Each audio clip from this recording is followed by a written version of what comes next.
Hello dear students, welcome to the word Chemistan. आज हमारा ये सॉल्यूशन का सेकंड वीडियो लेक्चर है। लास्ट वीडियो लेक्चर में हमने हेनरीज लॉ को डिस्कस किया था। तो देखिए, आज मैं आपके सामने सेकंड वीडियो लेक्चर लेके आया हूं एक बहुत ही ब्यूटीफुल से क्वेश्चन के साथ, जिससे आपका हेनरीज लॉ और भी ज्यादा स्ट्रांग होगा। तो ध्यान दीजिए, क्वेश्चन को बहुत ही अच्छे तरीके से इस क्वेश्चन को फ्रेम किया गया है। The Henry's law constant for the solubility of N2 in water at 298 Kelvin is 1.0 into 10 to the power 5 atm। ठीक है, कहता क्या है? सबसे पहले देखिए, हेनरीज लॉ कांस्टेंट दिया हुआ है एट 298 केल्विन। लास्ट लेक्चर में हमने बात की थी कि डिफरेंट टेम्परेचर पे क्या होता है, हेनरीज कांस्टेंट की वैल्यू क्या होती है, डिफरेंट होती है। ठीक है, तो 298 केल्विन एक पर्टिकुलर टेम्परेचर लिया, उस पे हेनरीज लॉ कांस्टेंट की वैल्यू दी है for the solubility of N2 in water. अब देखिए, हमसे पूछ क्या रहा है। क्लियर, पहली लाइन क्लियर हो गई, KH की वैल्यू गिवन है। The mole fraction of N2 in air is 0.8। ठीक है, क्वेश्चन की एक एक लाइन को समझिएगा, बहुत ही ज्यादा इंटरेस्टिंग क्वेश्चन है। कह रहा है the mole fraction of N2 किस में दिया है, इन एयर। ठीक है, इन एयर, इस वर्ड को ध्यान दीजिएगा। Mole fraction of N2 in air is 0.8 and the number of moles of N2 from air dissolved in 10 mole of water at 298 Kelvin and 5 atm pressure is what। ठीक है, ये हमें options दिए हुए हैं। तो चलिए, मैं पहले क्वेश्चन को एक फिगर के फॉर्म में आपको थोड़ा समझा देता हूं। हमारे पास क्या है, वाटर लिया हुआ है हमने। ठीक है, इस वाटर के अंदर क्या है, हमने N2 गैस को डिसॉल्व करना स्टार्ट किया। कहां से? ठीक है, एक इसके ऊपर एयर का मिक्सचर प्रेजेंट है। ठीक है, एयर का मिक्सचर। अब एयर में केवल नाइट्रोजन तो है नहीं। ठीक है, एयर में क्या है, नाइट्रोजन के साथ साथ और भी गैसेस हैं। सपोज करिए नाइट्रोजन के साथ इधर ऑक्सीजन के गैसेस हैं, CO2 है, और भी बहुत सारी गैसेस का यहाँ पे मिक्सचर प्रेजेंट है। ठीक है, क्लियर है। तो यहाँ पे क्या है, बहुत सारी गैसेस है, हाँ, जिसमें कि क्या है, the mole fraction of nitrogen in air is 0.8। इस एयर के मिक्सचर में जो नाइट्रोजन का मोल फ्रैक्शन है, यहां पे जो नाइट्रोजन का मोल फ्रैक्शन है, ठीक है, वो कितना है, 0.8 है। ये बात समझ गए। अब कहता है the number of moles of N2 from air dissolve in 10 mole of water. अब इसमें से, अब ये हमने क्या किया, एक पर्टिकुलर प्रेशर ऊपर अप्लाइड है। ठीक है, और ऊपर प्रेशर कितना है, 5 atm का प्रेशर लगाया हुआ है।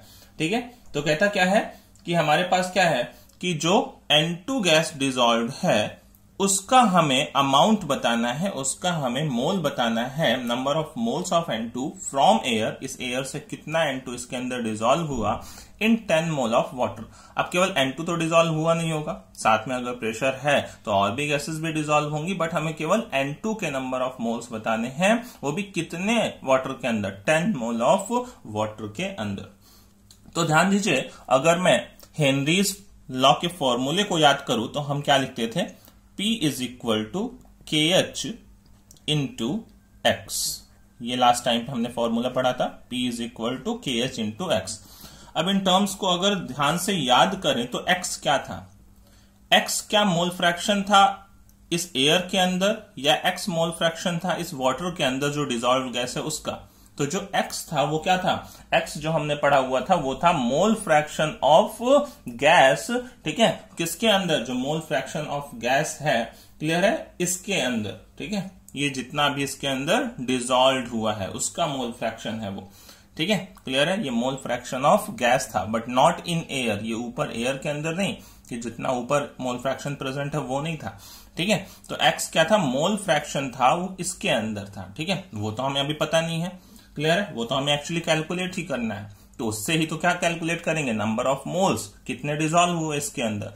ठीक है, अब दूसरे टर्म पे ध्यान दीजिए, KH तो हमें चलो गिवन नहीं है, KH की वैल्यू दी हुई है 1 into 10 to the power 5। But ये प्रेशर क्या है, ये प्रेशर कौन सा था, ये था partial pressure of gas above liquid surface.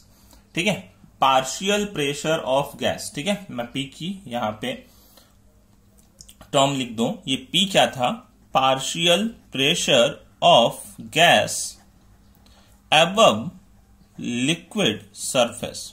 ठीक है, अबव लिक्विड सरफेस।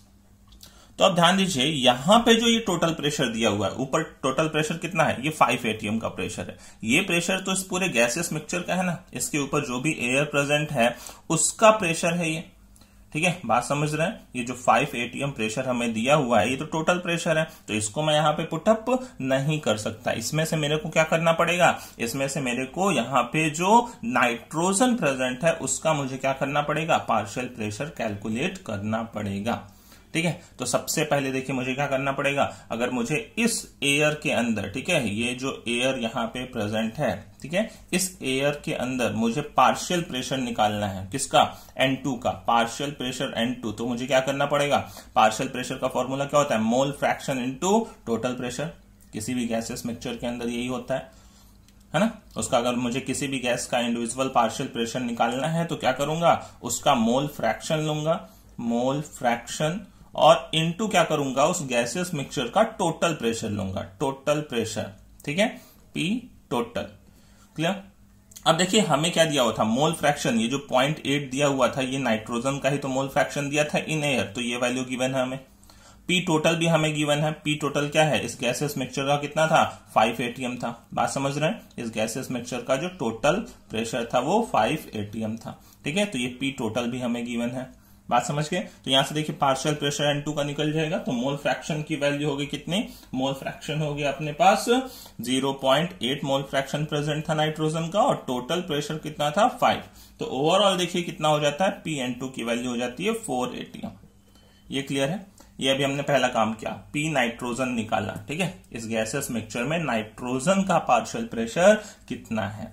अब देखिए अब हम हेनरीज लॉ को अप्लाई कर सकते हैं, क्योंकि हमें नाइट्रोजन का पार्शियल प्रेशर मिल गया है, ठीक है, और हमें KH की वैल्यू भी पता है, तो यहां से X की वैल्यू को हम कैलकुलेट कर सकते हैं। तो चलिए इस पे आते हैं, ठीक है। यहां से हमने रखा पार्शियल प्रेशर ऑफ N2 की value 4 is equal to KH की वैल्यू हमने पुटअप करी 1 इंटू 10 टू द पावर 5, और X की वैल्यू हमें यहां पे कैलकुलेट करनी है। X क्या है भाई, मोल फ्रैक्शन ऑफ नाइट्रोजन, ठीक है, इन वाटर, ठीक है।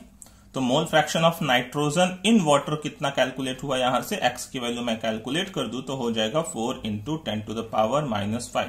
तो क्या आंसर को अब टिक कर दिया जाए, X की वैल्यू आ गई 4 इंटू 10 टू द पावर -5। नहीं, ये नहीं पूछा हुआ है क्वेश्चन में। क्वेश्चन में ध्यान दीजिए क्या पूछा हुआ है, the number of moles of N2, ठीक है, मोल्स की बात कर रहा है, मोल फ्रैक्शन की बात नहीं कर रहा है, वो भी कितने वाटर के अंदर, 10 मोल ऑफ वाटर के अंदर। तो मुझे इस मोल फ्रैक्शन से, ठीक है, ये तो नाइट्रोजन का मोल फ्रैक्शन निकला हुआ है, ठीक है, इस मोल फ्रैक्शन की वैल्यू से मुझे क्या कैलकुलेट करना पड़ेगा, number of moles of nitrogen कितने डिसॉल्व हुए। तो ध्यान दीजिए मोल फ्रैक्शन का फॉर्मूला हम सभी को पता है, ठीक है। मोल फ्रैक्शन अगर सपोज करिए हमें लिखना है नाइट्रोजन का XN2, तो उसकी वैल्यू क्या लिखूंगा, mole of N2 divided by, ठीक है, मोल ऑफ N2 प्लस, ध्यान दीजिए यहां पे और भी अदर भी गैसेस हैं, ठीक है, वो भी कुछ वाटर के अंदर डिसॉल्व होंगी, ठीक है, तो plus mole of other gases, ठीक है, OG अदर गैसेस भी होंगे, प्लस मोल ऑफ वाटर, तभी तो भाई ये पूरा पार्ट बनेगा नीचे वाला। बात को समझ रहे हैं कि नहीं, इस नीचे वाले वाटर के अंदर मेरे पास सारी गैसेस तो आके डिसॉल्व हो रही होंगी, कुछ ज्यादा अमाउंट में कुछ कम अमाउंट में, लेकिन मोल फ्रैक्शन ऊपर एयर में किसका सबसे ज्यादा है, नाइट्रोजन का ज्यादा है, तो अदर गैसेस तो और भी कम डिसॉल्व हो रही होंगी, ठीक है। तो अब ध्यान दीजिए मोल फ्रैक्शन ऑफ नाइट्रोजन हमें यहां से पता है, इन दोनों वैल्यूज को देखिए हम निग्लेक्ट कर सकते हैं, XN2 plus N other gases, क्योंकि वाटर के मोल के आगे वाटर बहुत सारा है और उसके अंदर ये गैसेस क्या हो रही है, थोड़ी सी डिसॉल्व हो रही है, ठीक है। तो वाटर के मोल के सामने इन जो गैसेस का जो मोल होगा वो एक तरीके से निग्लेजिबल होगा, बहुत ही कम होगा, ठीक है। तो इस वाले टर्म को और इस वाले टर्म को हम क्या करेंगे, निग्लेक्ट करेंगे, ठीक है, बात समझ रहे हैं। तो यहां से देखिए हमने इसको अगर निग्लेक्ट किया तो ओवरऑल हम जो वैल्यूज लिख सकते हैं, XN2 की वैल्यू किसके इक्वल लिख सकते हैं, XN2 is equal to NN2 divided by NH2O, ठीक है, क्लियर। अब देखिए NH2O कितना था, NH2O हमें गिवन था ऊपर कि 10 मोल ऑफ वाटर के अंदर हमें नाइट्रोजन का अमाउंट निकालना है। तो यहाँ पे जो ये 10 मोल था ये NH2O दिया हुआ था, ठीक है। तो यहां से देखिए हम वैल्यू कैलकुलेट कर सकते हैं। XN2 की वैल्यू रख दी हमने 4 × 10⁻⁵ NN2 हमें कैलकुलेट करना ही था कि कितने मोल नाइट्रोजन के डिसॉल्व हुए, डिवाइडेड बाय NH2O, ठीक है। NH2O की वैल्यू कितनी है हमारे पास 10 है। तो अब देखिए यहां से निकल के आता है NN2 की वैल्यू, ठीक है। नाइट्रोजन के कितने मोल्स डिसॉल्व हुए 10 का मल्टीप्लाई होगा तो हो जाएगा 4 × 10⁻⁴। बात समझ गए, ये हमारा आंसर है, ठीक है। तो कभी कभी जल्दीबाजी में आंसर्स रॉन्ग हो जाते हैं, आप यहीं पे आंसर को टिक कर देते, ठीक है। और बाकी यहाँ पे देखिए टर्म्स को आपको ध्यान रखना है। इस क्वेश्चन को एक बार वापस ध्यान से समझिए, वीडियो लेक्चर को बैक करके रिकैप करके, ठीक है। बहुत ही ब्यूटीफुल सा क्वेश्चन है, ध्यान दीजिए। ऊपर जो हमें टोटल प्रेशर दिया हुआ था उससे हमने क्या किया, पहले पार्शियल प्रेशर को कैलकुलेट किया, क्योंकि जो भी गैस डिसॉल्व होगी वो तो अपने पार्शियल प्रेशर की वजह से होगी। यही हमने सीखा राउल्ट्स लॉ में, ठीक है। इंडिविजुअल जो उसका पार्शियल प्रेशर होगा वो उसकी सॉल्युबिलिटी के लिए रिस्पॉन्सिबल होगा, ठीक है। तो पहले हमने उसको कैलकुलेट किया, देन आफ्टर हमने उसका मोल फ्रैक्शन निकाला वाटर के अंदर। और ये भी ध्यान रखिए, ये जो x होता है ये x ऊपर मोल फ्रैक्शन नहीं है, ये x क्या है, mole fraction of gas in solvent है, जिसके भी अंदर हम उसको डिसॉल्व कर रहे हैं, ठीक है। तो मोल, ये जो x था ये क्या था हमारे पास, मोल फ्रैक्शन ऑफ गैस किसके अंदर, इन लिक्विड, ठीक है। इन लिक्विड, जो भी लिक्विड हमने लिया होता, आप ये मोल फ्रैक्शन यहां पे उठा के नहीं रखते, ओके। तो चलिए नेक्स्ट देखिए, हम कुछ हेनरीज लॉ की एप्लीकेशन को भी डिस्कस कर लेते हैं, जो कि एग्जाम में काफी पूछे जाते हैं, ठीक है। तो एक छोटा सा टॉपिक, हमारा नेक्स्ट टॉपिक शुरू करने से पहले होगा एप्लीकेशंस ऑफ हेनरीज लॉ, ठीक है। तो देखिए एप्लीकेशन की अगर मैं बात करूं तो फर्स्ट एप्लीकेशन जो हेनरी लॉ का आता है वो है, हमारे पास जितने भी कार्बोनेटेड बेवरेजेस होते हैं, लाइक सोडा वाटर लिया, कोल्ड ड्रिंक्स लिए, सॉफ्ट ड्रिंक्स कोई भी लिए, उनमें CO2 डिसॉल्व होता है। अब CO2 की अगर मैं बात करूं तो CO2 जो है वो वाटर के अंदर बहुत ज्यादा सॉल्युबिलिटी नहीं रखता है एट रूम टेम्परेचर, क्योंकि CO2 अगर वाटर के साथ रिएक्ट करेगा, CO2 वाटर के साथ रिएक्ट करेगा तो क्या बनाएगा, कार्बोनिक एसिड बनाएगा H2CO3। और कार्बोनिक एसिड जो है वो रूम टेम्परेचर पे एट RT ये क्या होता है, अनस्टेबल कंपाउंड होता है, बहुत ज्यादा स्टेबल कंपाउंड नहीं होता है, ठीक है। तो ये तुरंत ही वापस से किसमें कन्वर्ट होना चाहता है, CO2 प्लस H2O में। बात समझ रहे हैं। तो जितने भी सॉफ्ट ड्रिंक्स है, कार्बोनेटेड बेवरेजेस हैं, उसमें हमने देखा है कि जब बॉटल को हम सील करते हैं तो वो क्या है, अंडर हाई प्रेशर सील करते हैं, ठीक है। बॉटल में क्या होता है कि भाई जो भी लिक्विड भरा हुआ है, ठीक है, उसके अंदर क्या होता है, ऊपर से हम काफी प्रेशर अप्लाई करते हैं, ठीक है, प्रेशर अप्लाई करते हैं और प्रेशर को अप्लाई करके उसके अंदर क्या, CO2 डिसॉल्व करके और फिर ऊपर से क्या कर देते हैं, उसमें कैप लगा देते हैं, ठीक है। बात समझ रहे हैं। तो अब वो CO2 अब प्रेशर की वजह से डिसॉल्व हो चुका है उस सॉफ्ट ड्रिंक के अंदर, ठीक है, जो भी हमने सॉफ्ट ड्रिंक लिया हुआ है, क्लियर। तो प्रेशर जब रिलीज होगा, अब सोचिए जब हम कैप को खोलते हैं, ठीक है, कैप को खोलते हैं तो प्रेशर रिलीज होता है। अब जब प्रेशर रिलीज होता है तो वापस से गैस की सॉल्युबिलिटी क्या होती है, इस लिक्विड के अंदर कम होती है। तो सबने ध्यान देखा होगा कि भाई जब भी हम सॉफ्ट ड्रिंक के बॉटल को ओपन करते हैं तो उसमें से क्या निकलते हैं, बबल्स ऊपर की तरफ आते हैं, ठीक है। वो किसके बबल्स हैं, वो CO2 के बबल्स हैं, क्योंकि अंडर हाई प्रेशर वो इसके अंदर प्रेजेंट था, उसके ऊपर हमने कैप लगा दिया था, फिर तो वो स्केप कर नहीं सकता है, ठीक है। बट जैसे ही प्रेशर रिलीज हुआ वो गैस क्या होती है, ऊपर की तरफ जाती है, ठीक है। तो द बॉटल्स आर सील्ड, ठीक है, हम कहते हैं the bottle is sealed under high pressure, ठीक है, अंडर हाई प्रेशर, क्योंकि हमने कहा हेनरीज लॉ में कि जितना ज्यादा प्रेशर अप्लाई करेंगे गैस की सॉल्युबिलिटी क्या होती है, लिक्विड के अंदर उतनी ही इंक्रीज होती है। क्लियर है, बात समझ गए। सेकंड एप्लीकेशन देखिए, जो दूसरा एप्लीकेशन है हमारा, ठीक है, इन स्कूबा डाइविंग, ठीक है, इन स्कूबा डाइविंग, ठीक है। स्कूबा डाइविंग के बारे में सबने सुना होगा, डाइवर्स होते हैं जो सी में डाइविंग करते हैं, ठीक है। बहुत सारे रिसर्च बेसिस के लिए भी इसका यूज किया जाता है रिसर्च पर्पस के लिए। ठीक है, तो देखिए क्या होता है कि अगर कोई भी डाइवर सपोज करिए, ठीक है, मैंने यहाँ एक समंदर बना दिया आपके लिए, ठीक है, ये एक सी है, कोई भी डाइवर जब ऊपर है, ठीक है, ये डाइवर एक ऊपर प्रेजेंट है, क्लियर, तो जब वो ऊपर है तो जो सी लेवल है, ठीक है, जो सरफेस है अपना ग्राउंड सरफेस है, वहां पे प्रेशर की वैल्यू उतनी नहीं होती है। बट ध्यान दीजिए जैसे जैसे वो डाइवर नीचे की तरफ जाएगा, ठीक है, जैसे जैसे वो डाइवर नीचे की तरफ जाएगा, प्रेशर की वैल्यू कॉन्स्टेंटली क्या होती जाएगी, इंक्रीज होती जाएगी, क्योंकि भाई बहुत सारा वाटर प्रेजेंट है, वो बॉडी पे क्या कर रहा होगा, एक प्रेशर अप्लाई कर रहा होगा। तो जैसे ही मैं सी लेवल से नीचे की तरफ जाता हूं, ठीक है, बॉटम में जाता हूं, तो वैसे वैसे उसकी बॉडी पे प्रेशर क्या होगा, इंक्रीज होगा। तो अगर मैं बॉटम कंडीशन में देखूं तो उसकी बॉडी पे प्रेशर क्या हो रहा होगा, बहुत ज्यादा हाई हो गया होगा।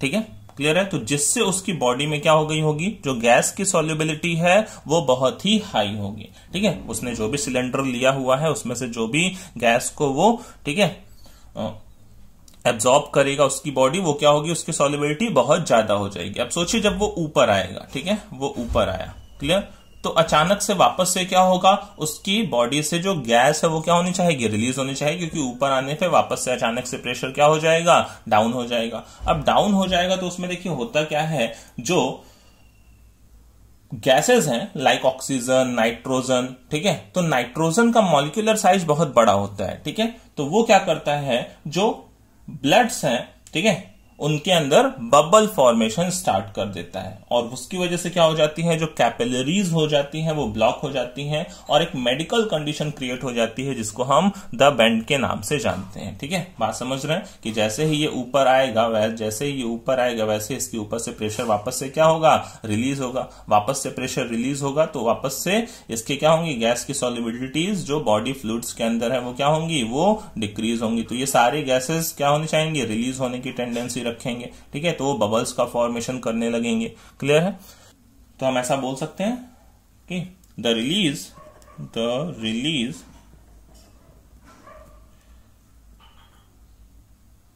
ऑफ डिसॉल्व्ड गैसेस, ठीक है, तो देखिए इस तरीके से हम बोलते हैं the release of dissolved gases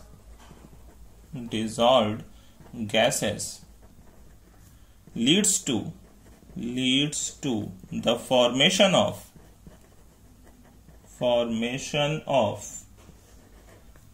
bubbles of nitrogen in the blood। ठीक है, और जिसकी वजह से क्या होगा, फिर ये कैपिलरीज को ब्लॉक करेगा। ठीक है, ब्लॉक कैपिलरीज,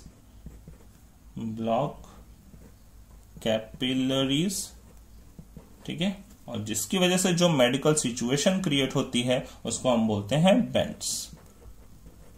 क्लियर, बेंड्स। ठीक है, तो अब देखिए इस कंडीशन को अवॉइड कैसे करते हैं। अब वहां पे जो हम सिलेंडर का यूज करते हैं तो नाइट्रोजन क्या है, एक बड़ा मॉलिक्यूल है, तो नाइट्रोजन की जगह पे हम क्या करते हैं, कुछ हीलियम एटम्स का यूज करते हैं उस सिलेंडर के अंदर। अब देखिए हम प्योर ऑक्सीजन का सिलेंडर भी लेके नहीं जा सकते, प्योर ऑक्सीजन भी हमारे लिए टॉक्सिक गैस की तरीके से वर्क करेगी। ठीक है, उससे भी हमें क्या होने लगते हैं, हैलुसिनेशंस होने लगते हैं। क्लियर है, तो अगर हम इस बेंड को अवॉइड करना है, टू अवॉइड बेंड, हम क्या कर सकते हैं, ठीक है, जो टैंक यूज करेंगे, टैंक यूज्ड बाय स्कूबा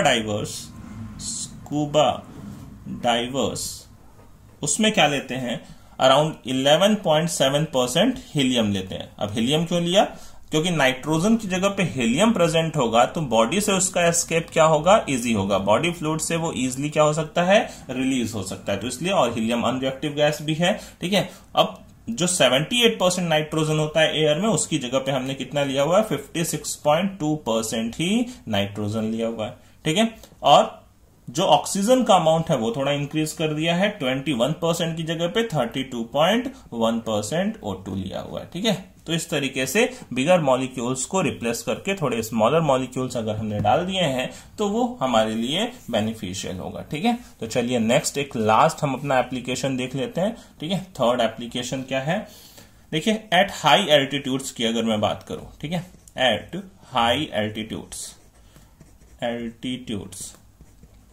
अब देखिए हमें पता है जैसे ही हम ग्राउंड लेवल से ऊपर की तरफ जाते हैं, ठीक है, ग्राउंड लेवल से ऊपर की तरफ जाते हैं तो प्रेशर क्या होता है, डिक्रीज होना स्टार्ट कर देता है। जैसे जैसे हम ऊपर की तरफ बढ़ते हैं, ठीक है, किसी माउंटेन पे सपोज करिए जा रहे हैं, तो जैसे जैसे ऊपर जाते हैं तो प्रेशर की वैल्यू क्या होती है, डिक्रीज होती है, डिक्रीज होती है, डिक्रीज होती है, ठीक है, कंटिन्यूअसली वो डिक्रीज होती रहती है। तो क्या होता है, ठीक है, अगर हम सपोज करिए ऊपर की तरफ जा रहे हैं किसी माउंटेन पे हमने, ठीक है, ऊपर की तरफ ट्रेवल करना स्टार्ट किया, तो प्रेशर रिड्यूस होने की वजह से अब जो ऑक्सीजन का अमाउंट है हमारी बॉडी के अंदर, उसकी जो सॉल्युबिलिटी है वो क्या होने लगेगी, कम होने लगेगी। यहां पे नीचे जाने पे सॉल्युबिलिटी बढ़ रही थी क्योंकि प्रेशर बढ़ रहा था, अब यहां ऊपर जाने पे प्रेशर कम होता है तो सॉल्युबिलिटी की वैल्यू क्या होती है, तो कहता क्या है, the partial pressure of O2 is less than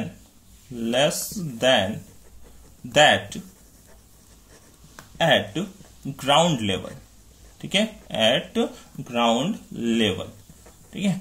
तो अब अगर हमारे ब्लड में देखिए ऑक्सीजन की कमी होती है तो हमारा क्या होता है, जो है ना थिंकिंग एबिलिटी है वो क्या हो जाती है, थोड़ी कम हो जाती है, ठीक है, हम वीक पड़ने लगते हैं, ठीक है, और उसकी वजह से क्या होता है, जो मेडिकल कंडीशन क्रिएट होती है उसको यहाँ पे एनॉक्सिया बोलते हैं, ठीक है। तो अब हमारे ब्लड में अगर ऑक्सीजन का कंसंट्रेशन कम होगा तो उससे क्या होता है, ठीक है, बिकम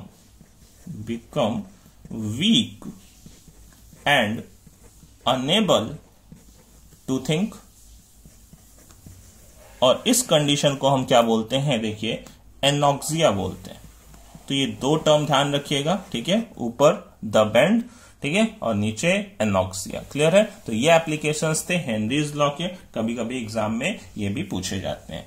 तो चलिए अब हम अपने नेक्स्ट टॉपिक पे चलते हैं, ठीक है, जो बहुत ही ज्यादा इंपॉर्टेंट है, जिसका यूज हम पूरे चैप्टर में करते हैं, ठीक है। उस टॉपिक का नाम है वेपर प्रेशर, ठीक है। तो चलिए वेपर प्रेशर को समझते हैं, वेपर प्रेशर क्या होता है। क्लियर।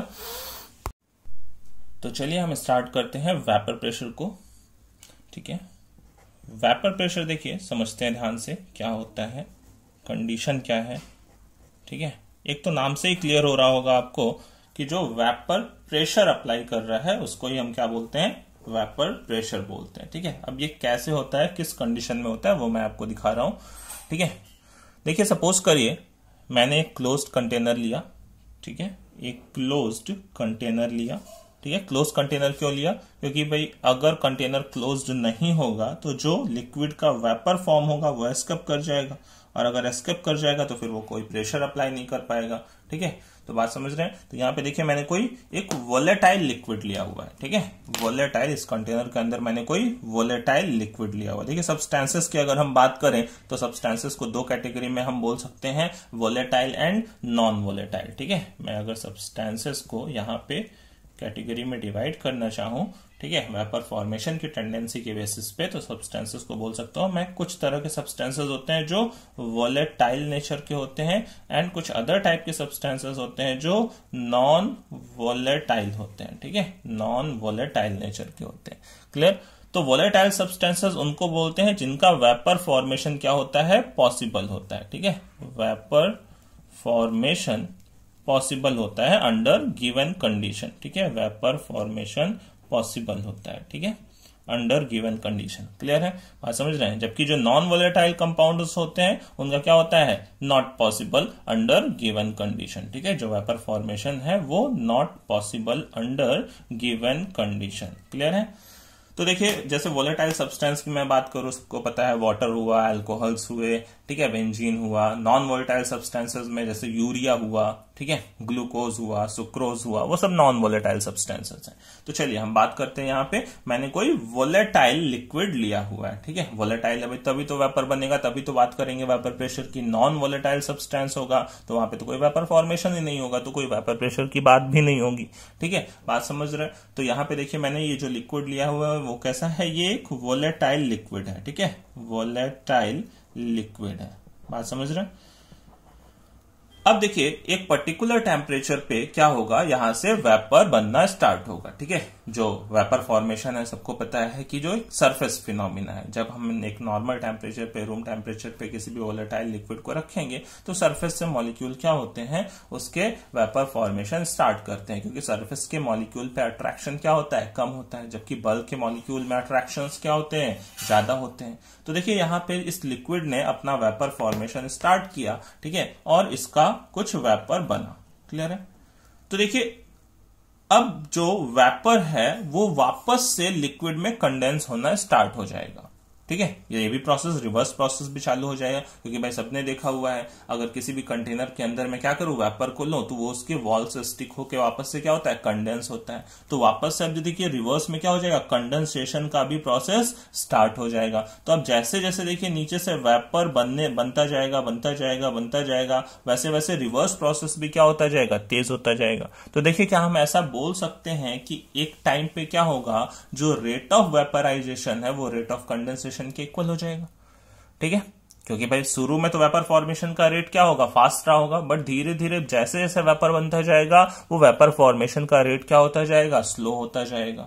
ठीक है, तो एट इक्विलिब्रियम क्या होगा, एट इक्विलिब्रियम अगर मैं बात करूं, ठीक है, इक्विलिब्रियम, तो जो रेट ऑफ वेपराइजेशन है, ठीक है, रेट ऑफ वेपराइजेशन, ठीक है, वेपोराइजेशन वो किसके इक्वल हो जाएगा, रेट ऑफ कंडेंसेशन के इक्वल हो जाएगा। ठीक है, रेट ऑफ कंडेंसेशन के इक्वल हो जाएगा। बात समझ पा रहे हैं? नीचे से ऊपर जाने का प्रोसेस वेपराइजेशन था, ऊपर से वापस नीचे आने का प्रोसेस कंडेंसेशन था। ठीक है, एक टाइम ऐसा आ जाएगा जब वेपराइजेशन और ये कंडेंसेशन का रेट क्या हो जाएगा, कंडेंसेशन का रेट इक्वल हो जाएगा। ठीक है, मतलब अब जितना ये लिक्विड है, ठीक है, ये जो लिक्विड है वो वेपर में कन्वर्ट होगा, उतना ही वेपर वापस से किस में कन्वर्ट हो जाएगा, लिक्विड में कन्वर्ट हो जाएगा। तो इस लिक्विड और वेपर फेज के बीच में क्या आ जाएगी, इक्विलिब्रिया एस्टैब्लिश हो जाएगी। तो अब ध्यान दीजिए इस टाइम पे क्या ऊपर मैक्सिमम वेपर्स बन गए होंगे। ठीक है, शुरू में ऊपर बहुत ज्यादा वेपर नहीं बना होगा, बट जब इक्विलिब्रिया अटेन हो जाएगी अब उससे ज्यादा तो वेपर नहीं बन सकता। तो अब फाइनली जो हमारा यहाँ पे अमाउंट ऑफ वेपर बना, अब वो क्या कर रहा होगा, इस लिक्विड के सरफेस पे एक प्रेशर अप्लाई कर रहा होगा। ठीक है, इसको हम बोलते हैं वेपर प्रेशर। ध्यान दीजिएगा, शुरू के प्रेशर को हम वेपर प्रेशर नहीं बोलते, उस टाइम पे इक्विलिब्रिया नहीं थी, वो प्रेशर कंटिन्यूअसली इंक्रीज होता जा रहा था, क्योंकि और वेपर बनता जा रहा था। अब फाइनली जब और ज्यादा वेपर नहीं बन सकता, वो कंडीशन किसकी होगी, वो कंडीशन तब होगी जब इक्विलिब्रिया आ जाएगी, क्योंकि इक्विलिब्रिया में ही नीचे से लिक्विड जितना ऊपर जाएगा उतना वापस से ऊपर से नीचे आ जाएगा। तो अब उस टाइम पे maximum amount of maximum amount of vapour बन चुका होगा। ठीक है, और वो एक मैक्सिमम प्रेशर अप्लाई कर रहा होगा एट इक्विलिब्रिया, उसको ही हम बोलते हैं वेपर प्रेशर। ठीक है, तो मैं एक सुंदर सी डेफिनेशन दे दूं अगर वेपर प्रेशर की आपको। ठीक है, तो क्या बोल सकते हैं, द प्रेशर exerted by किसके थ्रू, द गैस। ठीक है, गैस लगा रही है, किसके ऊपर लगा रही है, सरफेस के ऊपर, है ना, लिक्विड के सरफेस के ऊपर। The pressure exerted by the gas in equilibrium, वो गैस किसके साथ, इस लिक्विड के साथ इक्विलिब्रियम में है। इन इक्विलिब्रियम, ये चीज ध्यान रखिएगा, इक्विलिब्रियम की कंडीशन होनी चाहिए, क्योंकि उसके पहले तक तो वेपर प्रेशर कंटिन्यूअसली बढ़ रहा होगा। ठीक है, तो in equilibrium with a solid और लिक्विड। देखिए नीचे सॉलिड भी हो सकता है, कुछ क्या होते हैं सॉलिड्स भी क्या होते हैं, कंडेंसेट हो, सब्लिमेट हो जाते हैं। ठीक है, तो कुछ सॉलिड्स भी हम नीचे ले सकते हैं। ठीक है, तो विथ अ सॉलिड और लिक्विड, लेकिन ज्यादातर नॉर्मल कंडीशन में क्या है, हमें इस चैप्टर में लिक्विड से ही डील करना है। विद सॉलिड और liquid in a closed container, ये भी ध्यान रखिएगा, इन अ क्लोज्ड कंटेनर, क्योंकि कंटेनर ओपन होगा तो इक्विलिब्रिया ही स्टैब्लिश नहीं होगी। इन अ क्लोज्ड कंटेनर, ठीक है, बात समझ रहे हैं, at given temperature, at given temperature, ये भी चीज देखिए यहाँ पे नोट करने वाली है। एक तो क्लोज्ड कंटेनर और दूसरा क्या, एट गिवन टेम्परेचर, क्योंकि अगर टेम्परेचर चेंज कर देंगे तो वापस से इक्विलिब्रिया टूट जाएगी, वापस से क्या हो जाएगा, जो लिक्विड है वो किस में कन्वर्ट होना शुरू हो जाएगा, वेपर। तो वेपर प्रेशर की वैल्यू क्या हो जाएगी, इंक्रीज होनी स्टार्ट हो जाएगी।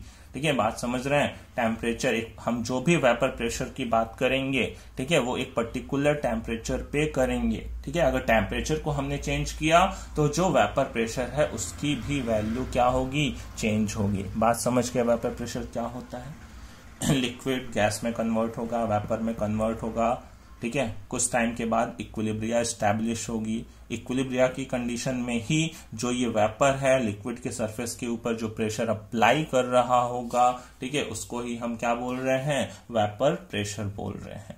तो बात समझ गए हो, तो चलिए आगे चलते हैं। हम वेपर प्रेशर को कौन कौन से फैक्टर्स हैं जो अफेक्ट करते हैं। ठीक है, factors affecting vapour pressure, factors affecting vapour pressure. ठीक है, तो चलिए मैं आपके लिए कुछ टिक टॉक वाले बॉक्स बना देता हूं जिसमें आप खुद डिसाइड करिए कि ये वाला फैक्टर वेपर प्रेशर को अफेक्ट करेगा या नहीं करेगा। ठीक है, चलिए पहला बॉक्स है, इसमें आपको, ठीक है, सोचना है क्रॉस आएगा या राइट आएगा। पहला, surface area, surface area of the liquid, क्या इस पे वेपर प्रेशर डिपेंड करेगा या नहीं करेगा, आप सोचिए। ठीक है, मैं और लिखता हूं तब तक। दूसरा, एटमॉस्फेरिक प्रेशर, ठीक है, एटमॉस्फेरिक प्रेशर, क्या इस पे डिपेंड करेगा या नहीं करेगा। तीसरा देखिए, टाइप ऑफ लिक्विड, ठीक है, टाइप ऑफ लिक्विड, आपको सोच के यहां पे बताना है क्रॉस आएगा या सही आएगा, टिक आएगा। टाइप ऑफ लिक्विड, ठीक है। नेक्स्ट देखिए, amount of liquid, amount of liquid, क्या अमाउंट ऑफ लिक्विड पे डिपेंड करेगा। फोर्थ देखिए, टेम्परेचर, टेम्परेचर, क्या इस पे डिपेंड करेगा। ठीक है, नेक्स्ट देखिए, हम बात कर सकते हैं बॉइलिंग पॉइंट, बॉइलिंग पॉइंट, क्या इस पे डिपेंड करेगा। नेक्स्ट ले सकते हैं addition of solute, addition of solute, ठीक है, ऑफ सॉल्यूट, इसके अंदर हमने कोई सॉल्यूट ऐड कर दिया। क्लियर। नेक्स्ट देखिए, हम बात कर सकते हैं, दो और फैक्टर्स हैं, उनको भी मैं यहां पे नीचे लिख लेता हूं। शेप ऑफ कंटेनर, ठीक है, shape size of container, shape size of container. तो चलिए पहले इतने फैक्टर्स को आप डिसाइड करिए, ठीक है, कि इन पे वेपर प्रेशर डिपेंड करेगा या नहीं करेगा। ठीक है, surface area of the liquid क्या आना चाहिए, डिपेंड करेगा या नहीं करेगा, तो नहीं करेगा। ठीक है, क्यों नहीं करेगा, ठीक है, क्योंकि देखिए जो प्रेशर होता है, प्रेशर की वैल्यू तो क्या होती है, force applied per unit area. इस लिक्विड के पर यूनिट एरिया पे जो फोर्स लग रहा होगा उसको ही तो प्रेशर बोल रहे होंगे। प्रेशर की डेफिनेशन तो बचपन से पढ़ रखी है हमने, force applied per unit area को ही प्रेशर बोलते हैं। तो अब सरफेस में कितना भी बड़ा ले लूं, अगर ज्यादा बड़ा लूंगा तो वेपर भी ज्यादा बनेंगे, बट पर यूनिट एरिया पे जो फोर्स लगेगा वो तो सेम आ जाएगा ना। बात समझ रहे हैं। जैसे मैंने क्या किया, ये लिक्विड का इतना सरफेस लिया तो वेपर भी कम बने, लिक्विड का ज्यादा सरफेस लूंगा, ठीक है, क्लियर है, तो वेपर भी वहां पे ज्यादा बने, लेकिन जो force applied per unit area है वो क्या हो जाएगा, सेम ही हो जाएगा। ठीक है, ज्यादा लिक्विड लो, ज्यादा सरफेस लो, क्लियर। फिर देखिए मैं बात करता हूं एटमॉस्फेरिक प्रेशर की। अब देखिए यहाँ पे एटमॉस्फेरिक प्रेशर की तो बात ही नहीं हो रही है, क्योंकि हमने कंटेनर तो क्या लिया हुआ है, क्लोज लिया हुआ है। तो अगर मैंने कंटेनर क्लोज लिया हुआ है तो एटमॉस्फेरिक प्रेशर का भी वहां पे कोई क्वेश्चन नहीं बनता है। ठीक है, तीसरा देखिए टाइप ऑफ लिक्विड, बिल्कुल इस पे डिपेंड करेगा। क्यों टाइप ऑफ लिक्विड पे डिपेंड करेगा, क्योंकि डिफरेंट जो लिक्विड्स हैं उनका वोलेटाइल नेचर डिफरेंट है। ठीक है, तो जो वेपर प्रेशर होगा, ठीक है, वेपर प्रेशर डायरेक्टली प्रोपोर्शनल है किसके, वोलेटाइल नेचर के। ठीक है, कोई लिक्विड अगर ज्यादा वोलेटाइल है, ठीक है, तो वो ज्यादा वेपर फॉर्मेशन करेगा, तो वहां पे वेपर प्रेशर भी क्या लगेगा, ज्यादा लगेगा। तो हम बोल सकते हैं वेपर प्रेशर वोलेटाइल नेचर के डायरेक्टली प्रोपोर्शनल है। अमाउंट ऑफ लिक्विड पे भी देखिए डिपेंड नहीं करेगा, फिर से वही बात। ठीक है, कि अमाउंट ऑफ लिक्विड बढ़ाऊंगा तो फिर वेपर भी ज्यादा बनेगा, और वेपर भी ज्यादा बनेगा, ठीक है, तो भी क्या होगा, force applied per unit area क्या होगा, सेम ही आएगा। ठीक है, तो अमाउंट ऑफ लिक्विड पे डिपेंड नहीं करेगा। ठीक है, टेम्परेचर पे बिल्कुल डिपेंड करेगा। क्यों टेम्परेचर पे डिपेंड करेगा, क्योंकि टेम्परेचर बढ़ाने पे हमने क्या कहा, ये इक्विलिब्रियम टूट जाएगी, लिक्विड हीट लेके वापस से किस में कन्वर्ट होना शुरू हो जाएगा, ली शटेलियर प्रिंसिपल, वेपर में कन्वर्ट होना शुरू हो जाएगा, फॉरवर्ड डायरेक्शन को रिएक्शन प्रोसीड कर जाएगी। ठीक है, एंडोथर्मिक रिएक्शन में। तो टेम्परेचर के भी क्या होता है, वेपर प्रेशर डायरेक्टली प्रोपोर्शनल होता है, vapour pressure directly proportional to temperature. ठीक है, टेम्परेचर बढ़ाओगे तो वेपर प्रेशर बढ़ेगा। बात समझ रहे हैं। नेक्स्ट देखिए, बॉइलिंग पॉइंट, बिल्कुल इस पे भी डिपेंड करेगा। ठीक है, बॉइलिंग पॉइंट, तो वेपर प्रेशर क्या होता है, इनवर्सली, अगर ये बॉइलिंग पॉइंट की मैं बात करूं डिफरेंट लिक्विड्स में, तो जिस लिक्विड का बॉइलिंग पॉइंट कम होगा, ठीक है, जिस लिक्विड का बॉइलिंग पॉइंट कम होगा तो उसके वेपर्स ज्यादा फॉर्म होंगे। ठीक है, और जिस लिक्विड, नेक्स्ट फैक्टर की बात कर लेते हैं। नेक्स्ट फैक्टर मैं लिखता हूं intermolecular forces of attraction, intermolecular forces of attraction. ठीक है, तो क्या इन पे वेपर प्रेशर की डिपेंडेंसी होगी, तो देखिए बिल्कुल होगी वेपर प्रेशर की डिपेंडेंसी। क्यों होगी, क्योंकि देखिए लिक्विड मॉलिक्यूल्स के बीच में जितना ज्यादा फोर्स ऑफ अट्रैक्शन होगा, ठीक है, उनका वोलेटाइल नेचर क्या हो जाएगा, उतना ही कम हो जाएगा। ठीक है, क्योंकि जब मॉलिक्यूल्स एक दूसरे को पकड़ के रखेंगे, तो अगर मॉलिक्यूल्स एक दूसरे को पकड़ के रखेंगे तो वो वेपर फॉर्मेशन की टेंडेंसी कम दिखाएंगे। ठीक है, तो इंटरमॉलिक्यूलर फोर्सेज ऑफ अट्रैक्शन के, ठीक है, इनवर्सली प्रोपोर्शनल होगा vapour pressure. Vapour pressure inversely proportional होगा फोर्सेज ऑफ अट्रैक्शन के। ठीक है, बात समझ रहे हैं, फोर्सेज ऑफ अट्रैक्शन के। कंपैरेटिवली जिस भी लिक्विड में फोर्सेज ऑफ अट्रैक्शन ज्यादा है, उसका vapour pressure in the given condition क्या होगा, कम होगा।